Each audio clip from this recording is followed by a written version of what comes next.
महाराज जी, आपके चरणों में कोटि कोटि प्रणाम। महाराज जी, कई साल वीर्यनाश करके मानसिक रोग से ग्रसित हो चुका हूँ। पिछले 5 महीने से वीर्यनाश नहीं किया है, फिर भी नकारात्मक सोच नहीं जाती। महाराज जी, जोशी ने बताया कि सब शनि और राहु का प्रभाव है। महाराज कोई शनि राहु का प्रभाव नहीं। करो दुष्प्रवृत्तियां और शनि राहु को दोष दो, बेकार की बातें हैं। कोई किसी को सुख दुख नहीं देता, हमारे आचरण ही हमारे को दुख देते हैं, पक्की बात समझ लो।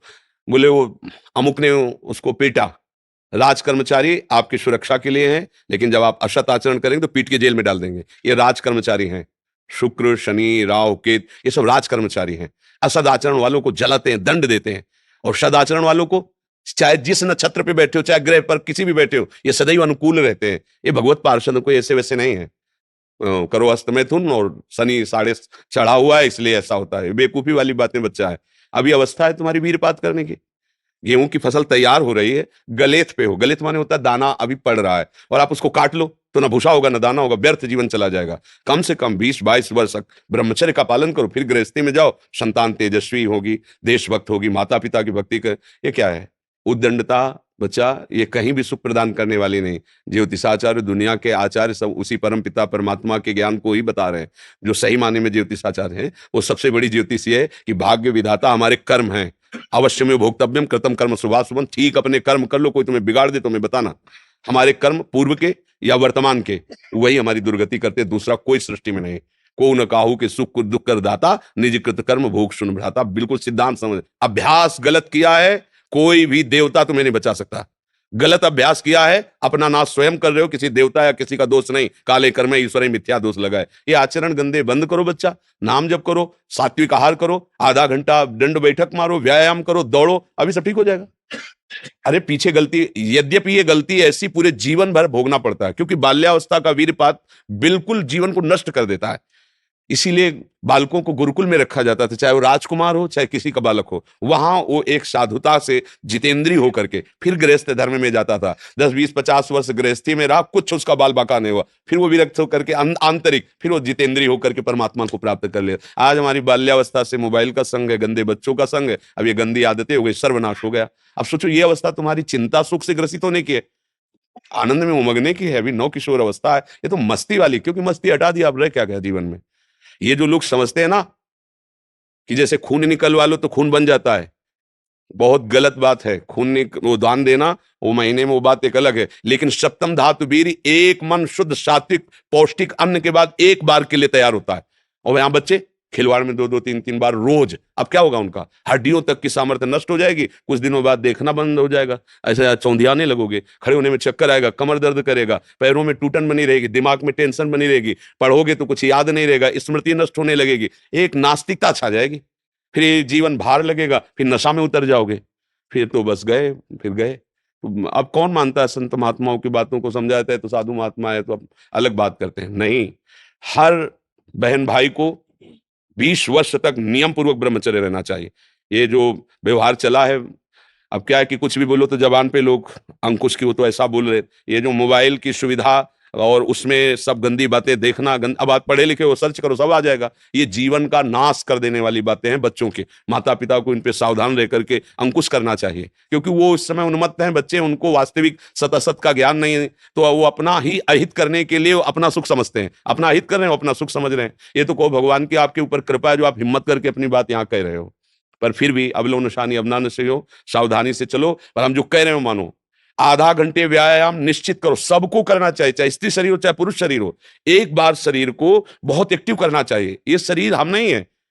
जैसे आप मोटरसाइकिल सुबह सुबह आप बैठो तो पहले क्या करते हैं? हाई रेस में डाल करके उसको एकदम गर्म करते हैं ना, सब खुल जाए। अब चलो ऐसे हाई रेस में इसको लाओ, 10-15 मिनट दंड बैठक व्यायाम प्राणायाम आसन आदि के, फिर अपनी दिनचर्या करते हो तो आप संयमी रहोगे, आपके प्राण पुष्ट रहेंगे, आपका अन्न पचेगा, कोई भी चोट आदि बहुत कम मात्रा में आपको कष्ट देगी। हर बीमारी से लड़ने के सामने। अब यहाँ सुबह 10 बजे तक सो रहे, व्यायाम क्या करेंगे? प्राणायाम क्या करेंगे? आसन क्या करेंगे? सूर्य जिसके सोने पर उदय हो गया, उसकी आयु बुद्धि स्त्री कांति सब क्षीण हो जाती है। कौन मानता है? रात्रि के 2-2 3-3 बजे तक जगना और सुबह 10-11 बजे तक सोना, ये दिनचर्या है। तो हमारी राय है सात्विक भोजन कीजिए और व्यायाम कीजिए। करते हो व्यायाम? है? हाँ, कभी ये कोई ऐसा तो, और कभी कभी जो व्यायाम करते हो बीमारियों का निमंत्रण देते हैं। आज आप लगाओ 20 दंड और 50 बैठक और 5 दिन छोड़ दो, पूरा शरीर दर्द करेगा। फिर लगाओ, फिर वह दर्द करेगा। रोज अगर नियमित करोगे तो वही पच करके आपके शरीर को पुष्ट करेगा। ये शरीर दुर्लभ बात है, दुर्लभो मानुषो देहो, लेकिन एक क्षण में नष्ट हो जाने वाला है। इसकी दुर्लभता है संयम नियम से चलकर स्वरूप बोध कर लो या भगवत भजन करके भगवत प्राप्ति कर लो। अगर ये नहीं तो फिर क्लेश ही क्लेश, अशांति ही अशांति है। अभी सावधान हो जाओ। बिगड़ तो गया, अब ये नहीं कह सकते कि अभी कुछ नहीं बिगड़ा, बिगड़ गया। अगर कभी 25 वर्ष के बाद गलती हुई है तो हम उसे कह सकते हैं कुछ नहीं बिगड़ा, क्योंकि तुम्हारा पुष्ट है जीवन पूर्व से, अब आगे बढ़ो। लेकिन बच्चापन से ये जो रोग लग रहे, 13-14 वर्ष का बच्चा है और उसकी हालत ये है कि उसे वैद्य के द्वारा औषधियां दिला करके उसे ठीक करने की चेष्टा कर रहे हैं। क्या हुआ? ये 13-14 वर्ष की अवस्था, इसमें तो उधर वृत्ति ही नहीं जानी चाहिए, मस्ती होनी चाहिए, एक अलौकिक मस्ती, ये किशोर अवस्था है। पर आचरण और संग ऐसे हो गए कि अब कैसे कहें। सात्विक आहार करो, व्यायाम करो और थोड़ा भगवान नाम जप करो। माता पिता के चरण छूते हो? नहीं, माता पिता के चरण नहीं छूना, माता पिता की अवहेलना करना, कहां से बुद्धि आएगी? अपने बुजुर्गों को प्रणाम करना, संतों को प्रणाम करना, माता पिता, रोज बुद्धि शुद्ध होती है। प्रातः काल उठ के रघुनाथा, मात पिता गुरु नाम ही माता, तो ये सब लिखी बातें रह गई। नए नए बच्चे हाय हेलो शुरू है, मिलेंगे तो क्या कहे? पहले कहते जयराम जी की, नहीं गांव में कहते थे राम राम भैया, राम राम कहते। अब क्या कहते? हाय तुम्हारा दुर्भाग्य हमारा दुर्भाग्य। ले बच्चे नहीं कहते हाय, हाय डालते हो कब का? हाय ये हो गया, मतलब बुरे को कहते हैं हाय, और यहाँ शुरुआत में भी कहेंगे कि हाय, कि हमारा तुम्हारा दोनों का दुर्भाग्य है हाय। और पहले कहते राम राम, तो वो भी बोले राम राम भैया राम राम। 4-6 बार नाम हो गया, कितना मंगल नाम हुआ। पहले नाम रखे जाते थे, राम कुमार, शिव कुमार, कृष्णदास, ऐसे। और आप क्या नाम? गप्पू लप्पू, जब तक क्या नाम, मतलब उनका कोई अर्थ नहीं, कोई महत्व नहीं। ये माया का खेल बड़ा विचित्र है, फंसाता चला जा रहा है ऐसी जगह जहां कहीं भी। अरे नारायण नाम पुत्र का रख दिया तो उसको भगवत प्राप्ति हो गई।